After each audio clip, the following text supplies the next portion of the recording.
Hi, I'm Sandra Ingerman, and welcome to the Shamans Cave. And I'm Renee Baribeau, and we are really excited to be here with you in our season 4.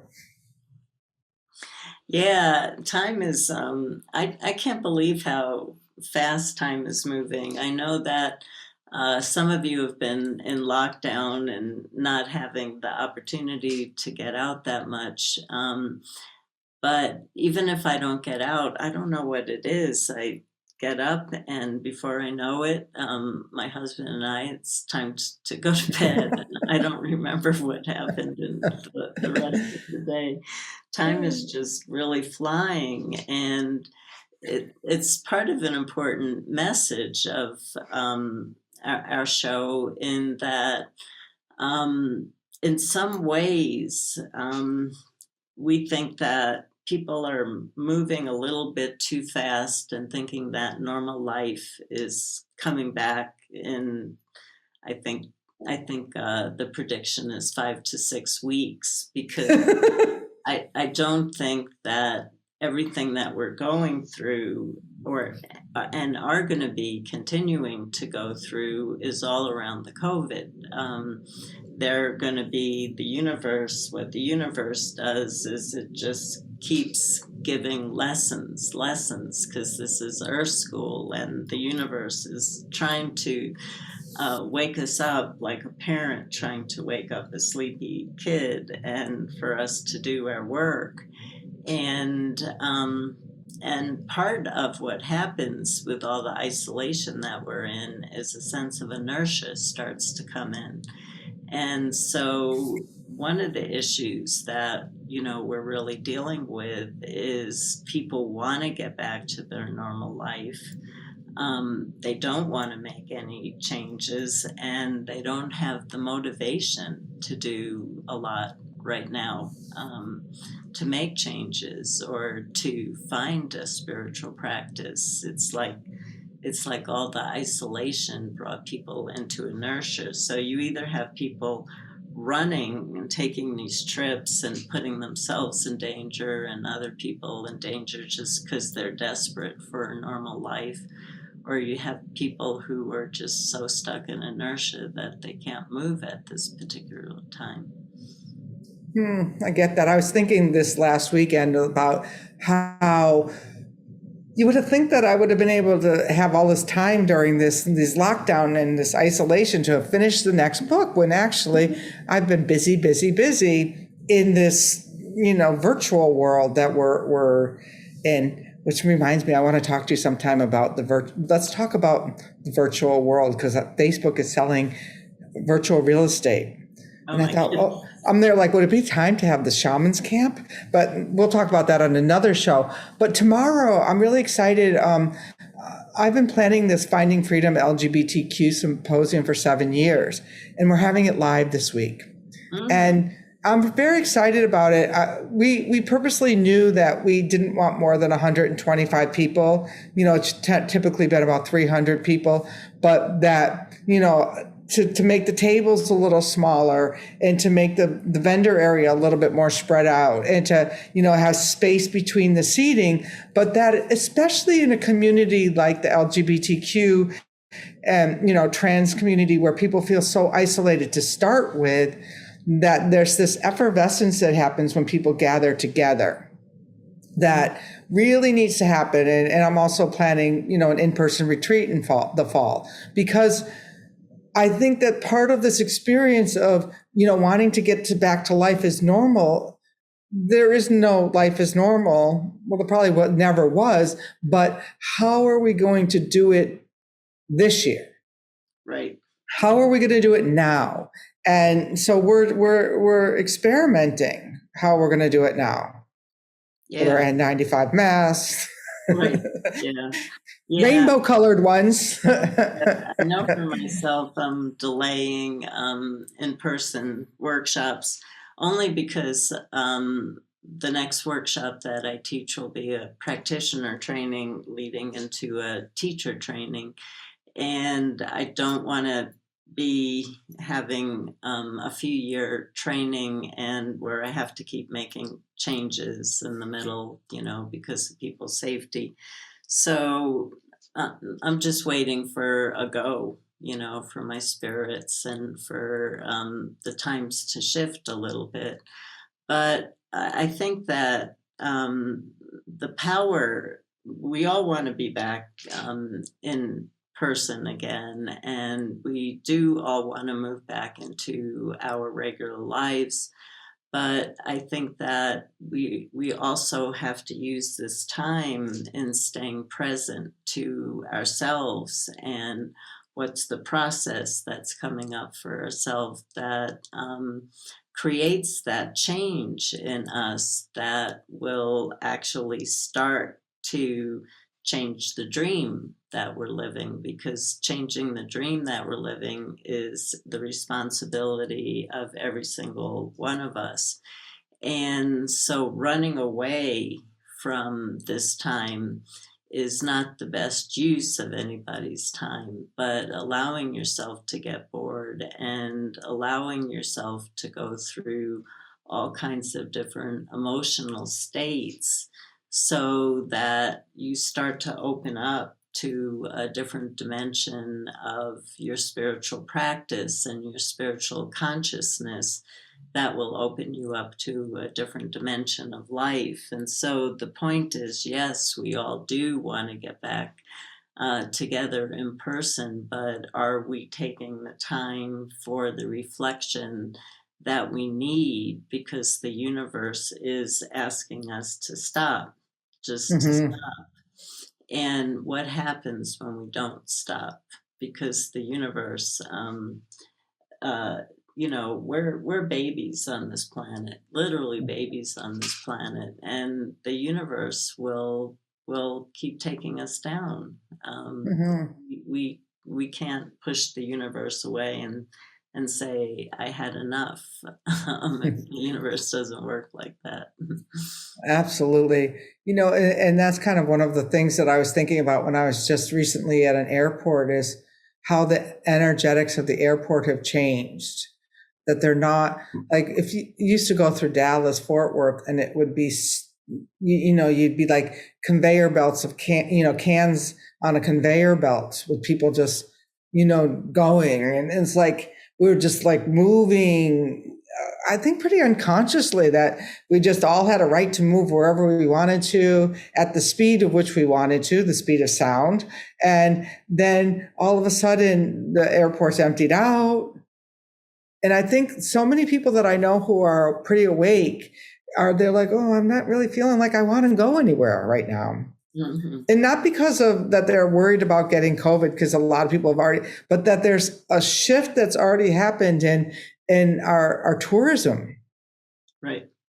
You know, well, I bet you sites like Machu Picchu and some of the other sites are probably a lot happier that we stopped trumping all over them. Yeah, absolutely. No, I'm finding that even when I'm feeling really well, that I just love how I disconnected from the outer world for a while. And that was such an important thing for me to do. And I know so many people who have done the same thing.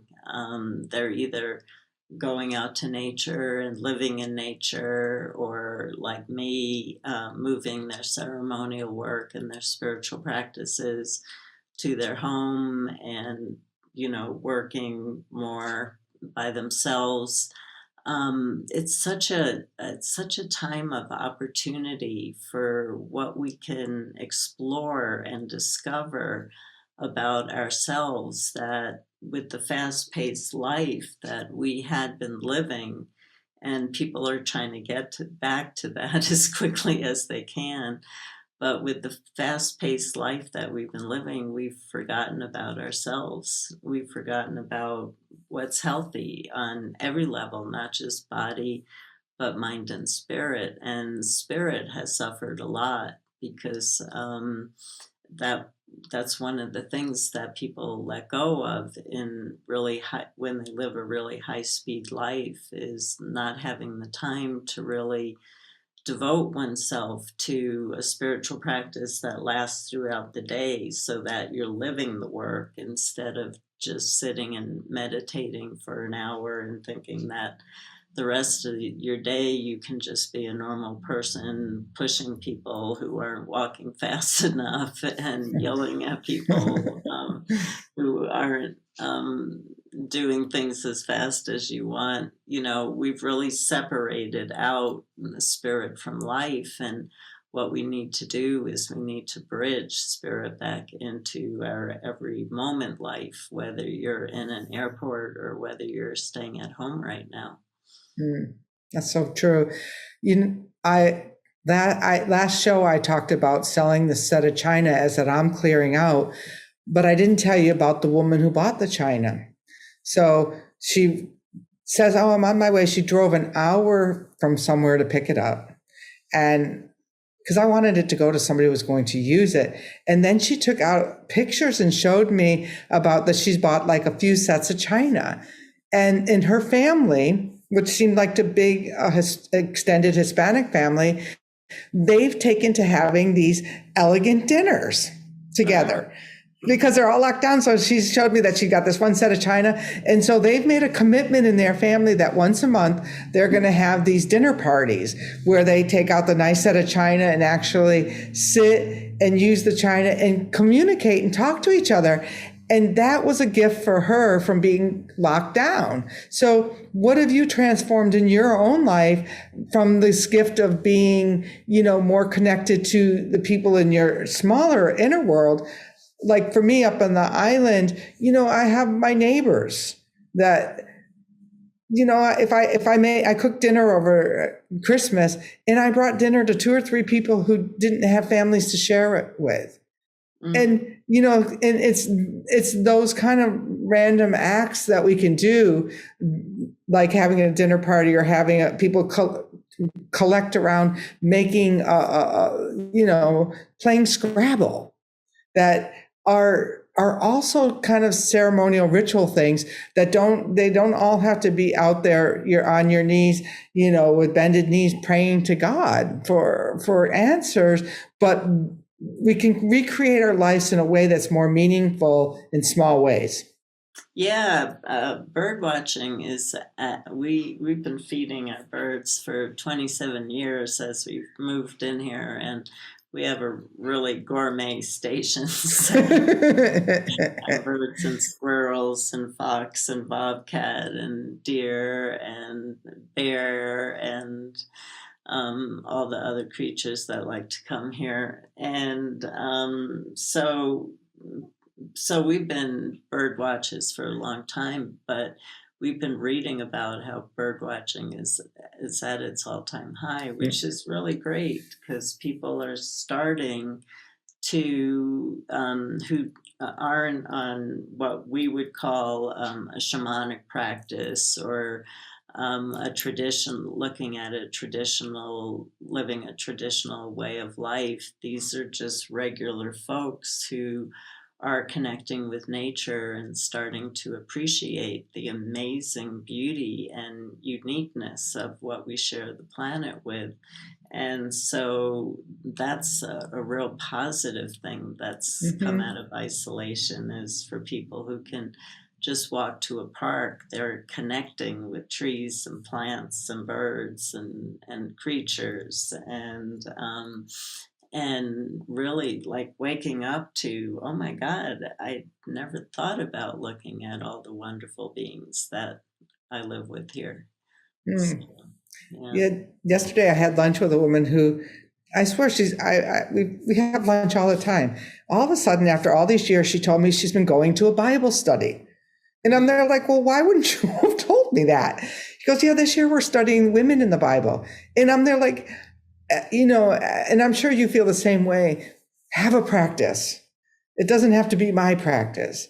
I'm just so excited that there's a group of people getting together to study the women in the Bible, because the whole idea of them coming together, having a common goal, reading together and discussing it, to me is just really what these times are all about, is to find that tribe that you resonate with, that can feed you when, the bird seed dries up in the bird feeder. You must have a lot of bird food out there. I was like so excited to come here, and I thought, like, they're not feeding the hummingbirds. I like, first thing I do is not open the curtains, is get the hummingbird feeder full. Oh, good for you. I don't feed the hummingbirds. They fight too much. It upsets me. They fight over the food. Well, they fight so much with each other. It must be a New Mexico thing. Yeah. So this would be a really good time. Tell us what you've explored. What are you exploring this year that's new for you as we continue to unwind? Yeah, because we definitely are in an unwinding process, and it is really important to reflect on where you are.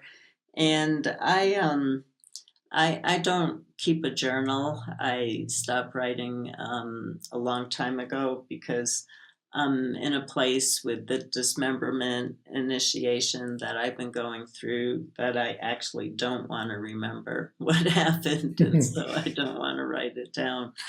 And that's a very powerful thing because it keeps me in the present with my thoughts and what's coming up for me every day. I can't remember where I was last week. I can only remember where I am right now. And that's part of walking through the dark night of the soul, which many of us are doing at this time, is making sure that you have a sense of yourself so that you create your own navigation system as you walk.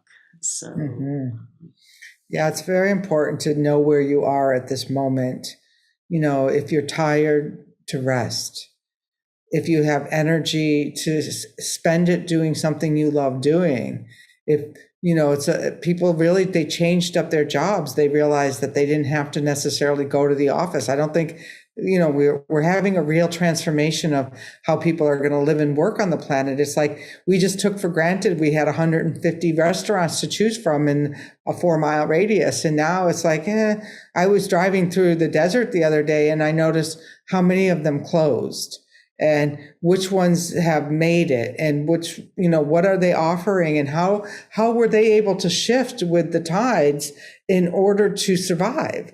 And I think we're going to see a lot more of people choosing how they want to work and how they want to live. And I think that it's going to be I think it's going to be an interesting decade. We'll look back at the 2020s and say, it was not the roaring 20s. Right.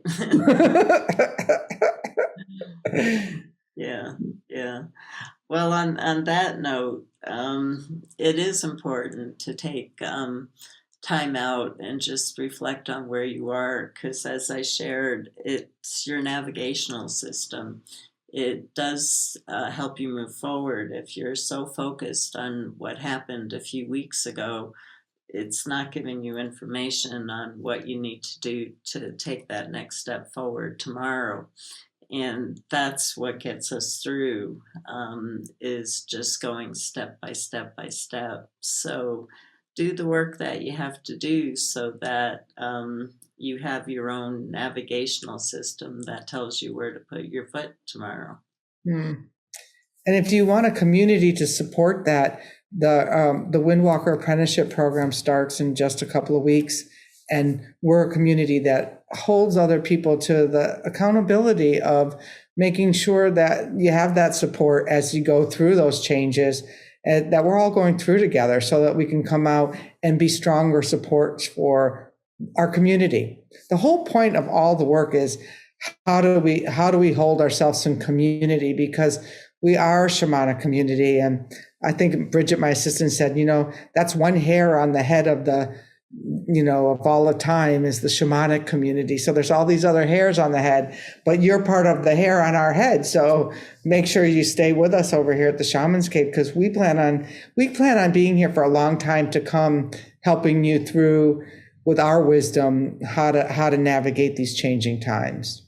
Absolutely. Yeah. So we have a lot of experience with that, and you have a lot of experience with that. And so if there's experience with moving through darker times that you'd like to share on the Shaman's Cave Facebook page on the wall, we would really love for you to share that, because it gives people inspiration, and it helps people start to find, oh, I can do this. If this person did Mhm. this, I can do this, or I can change my mindset, or a person who's just willing to share the heart space that they're in right now, and asking for prayers for our community just to be held in love.